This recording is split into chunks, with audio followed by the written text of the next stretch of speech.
Well, hello, boys and girls, and where you at?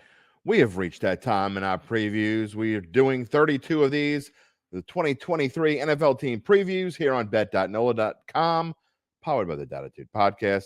This is number 11 of 32, and we have reached the Jimmy G portion of our NFL team previews. So exciting. The Las Vegas Raiders. Man, they're going to be so good this year, right?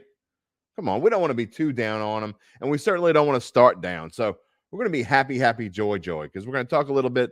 Wait, how far back are we going to go here to talk about the Raiders? No, we're going to talk about this year. It's not going to be fun if you're a Raiders fan, but you probably ought to watch anyway.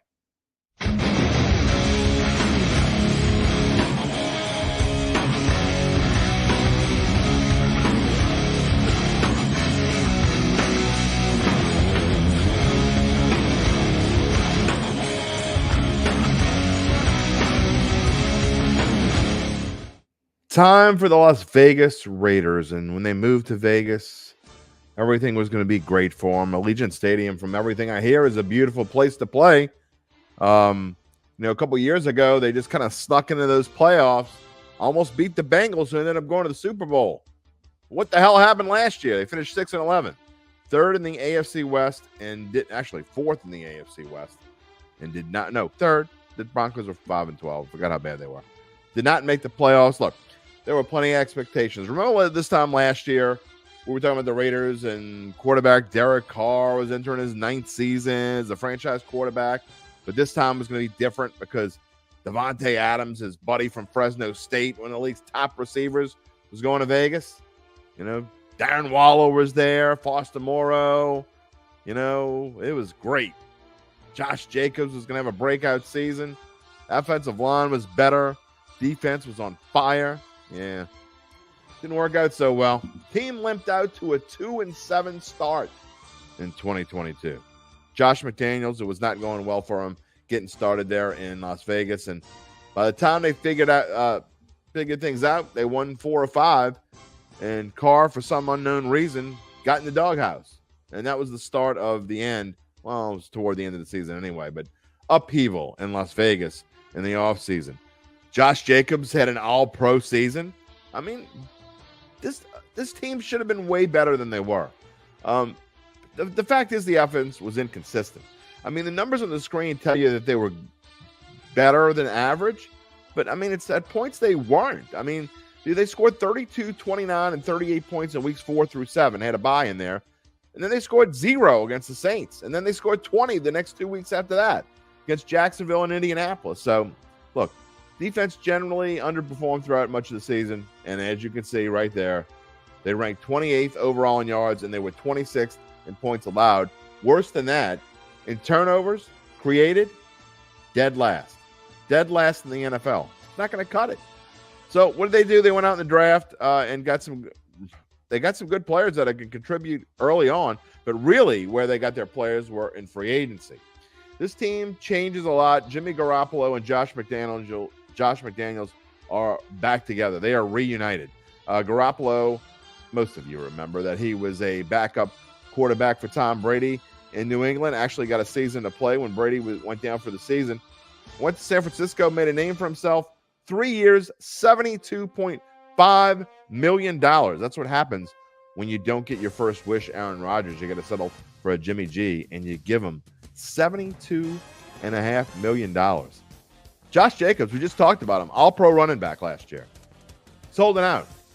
What happens if they don't sign him? I mean, what happens if he decides, you know what, I'm just going to stick to my guns and I'm not going to play this year?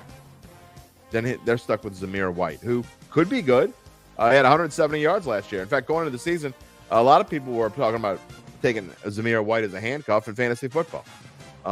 He might be a lot more than that this year, because if Jacobs doesn't sign, at this point in time, he's probably going to be the starting running back unless they can get one of these guys out in free agency. But they don't want to go sign him now because they know if they sign a Dalvin Cook or someone along those lines right now, then Josh Jacobs definitely isn't going to sign. They're kind of in a bad way on offense. They signed Jacoby Myers from New England, 3 years, $33 million. I mean, Jacoby Myers is a good player. Is he worth $11 million a year? I mean, we're talking about these running backs who aren't making $10 million. I mean, Saquon Barkley his franchise tag is going to give him $10.5 million. We're giving $11 million to Jacoby Myers. Where's this league going? But I digress. First pick of the draft, though, is defensive end Tyree Wilson of Texas Tech. Is he going to start right off the bat? I'm not sure. They actually have some depth on the outside, so I'm not sure of all the places that you pick from. Tyree Wilson's a great player, but do you really need another defensive end? They need so much more than that on defense. Actually, that's one of the last places I would have picked. That's kind of the strength of their defense, that 28th ranked defense. Seemed to be on the edges. But no, that's not the way they saw it, I guess. What needs to go right for this team to make the playoffs now before we get to the schedule? That would be just about everything. And that includes Josh Jacobs signing like tomorrow. It's not a good thing for an offense that's just not stable right now. I mean, everyone's got to love Devontae. You got to love Devontae Adams. I mean, he's a fantastic receiver. And he and Jimmy Garoppolo obviously are probably going to get on the same page very quickly. But it's got to scare the dickens out of you when you talk about there were no upgrades made to this offensive line whatsoever. They did not go out in free agency and get anyone that's going to come in and start on the offensive line. I guess you can see where this is going, but let's get to the schedule and talk about what we think for the Raiders. And at Denver and at Buffalo to start, that is no picnic. I mean, and look, the NFL didn't do this team any favors. They do have, for some unknown reason, I'm not sure why this team has 6 primetime games, but maybe the NFL thinks they're going to be good. 6 primetime games, 3 on a Monday night, including 1 on Christmas night. I don't get it at all. But anyway, 3 of the first 4 games, this could spell disaster. I mean, you could easily see this Raiders team opening up 0-4. This is the 5th toughest schedule, and it's showing why right off the bat. New England at home. I mean, I said 0-4. It might be 0-6. I mean, there's a path to 0-6 here for this Raiders team. Gets a little bit easier at Chicago, at Detroit. That's a lot of road games that get started. And then they have, they have 5 of their next 6 are at home. Well, that's weird. Never noticed it when I was putting the schedule together. But on November the 5th, Giants and Jets. Even if they win one of those, okay, whoopee. 2 of them are in prime time. Explain that to me again. At Miami on November the 19th, Kansas City. Ooh, that is brutal. Then their bye week, which is super late, by the way, after it was super early last year. I don't know. Maybe the NFL really is ticked off the Raiders. I don't know. Minnesota and the Chargers rounds out the 5 out of 6 at home. And then they finish the season at Kansas City, at Indianapolis, and then home for Denver to wrap it up.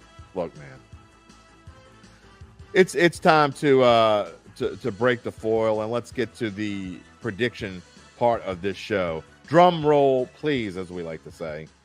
Yeah, I think I'm being kind when I say 5-12. I'm going to explain these bets for you in just a minute, but you look down there, losing Waller and Morrow, and who did they go get? They went and got Austin Hooper from Tennessee. Whoop-de-doo. Getting safety Marcus Epps from Philadelphia. That's cool. But look, this schedule's brutal. I mean, it really is. It does not start well. It just sets this team to be in a spot where, I got to be honest, I wouldn't be surprised if Josh McDaniels is fired before the season's over. And I don't know that it's necessarily going to be his fault. He's kind of like being set up to fail. Just between what the Raiders did in the offseason and what this schedule has got coming up for them, it's not going to be a good season. It really isn't.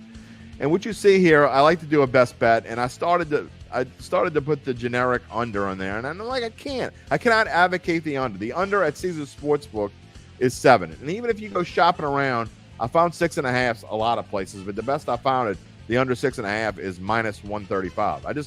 I don't like that. So here's what I propose to you. But at FanDuel, you can bet exact wins. 7, you see the numbers here. They're all like plus 650, 550, 500, or 600. Some, all these numbers. You bet exact wins. You bet them to win exactly 7. You bet them to win exactly 6.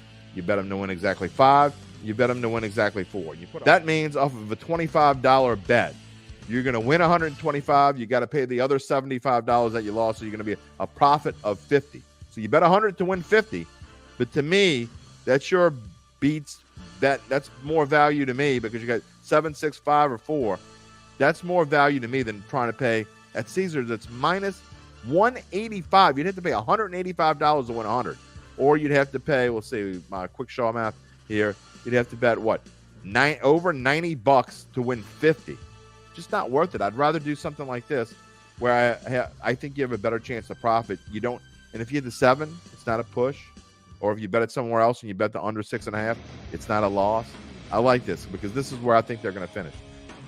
If you're a Raiders fan, you're hoping I'm wrong. I don't see it. It'll be a rough year. You know who's not going to have a rough year? The Los Angeles Chargers. We're going to talk about them tomorrow.